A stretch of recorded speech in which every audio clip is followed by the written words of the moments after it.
So hopefully this will be our last video or two under the abuse series, how to end the cycle of abuse. Now again, psychcentral.com/health/cycle-of-abuse is super, super, super helpful. Highly recommend it. And for people out there who are like watching this and you're like, why don't you just leave, right? I talked before about there's usually this grooming process. We talked in my previous video about the different types of abuse, including financial abuse, where the person doesn't have the means to leave, or they're truly afraid that like if they do leave, this person is going to make my life a living hell. This person is going to keep my children from me. This person, is going to kill themselves and like in their suicide letter blame everything on me. Whatever it is, there are plenty of reasons why.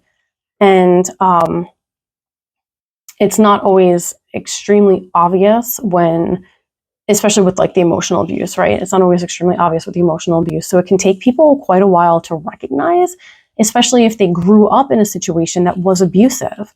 So if that's how you're used to being treated, then you might not really see a whole lot of wrong in what's going on, even though it is abuse. So in order to leave an abusive relationship, it helps to identify behaviors that you won't tolerate, or like thinking of like the magic question, right? If I woke up tomorrow and my relationship was exactly everything that I wanted and needed it to be, or imagine that my relationships would be when I was younger, what would that look like? And then look at like the characteristics of your relationship now and how is that different?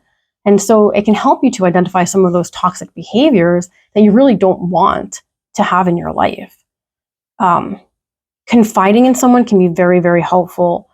A lot of times that social isolation comes hand in hand with abuse. And sometimes we do kind of buy into that like pride or ego getting in the way of like, I defended this person. I maybe got into arguments with my family about this person. I chose this person over, everybody, and I was wrong. And these people were right not to like him or her, whatever. And it can be really hard to go to them and ask them for support and for help, and to maybe cultivate a safe space for you to go to when you're in those tension or incident stages, and or when you decide to leave. We'll continue this in the next video.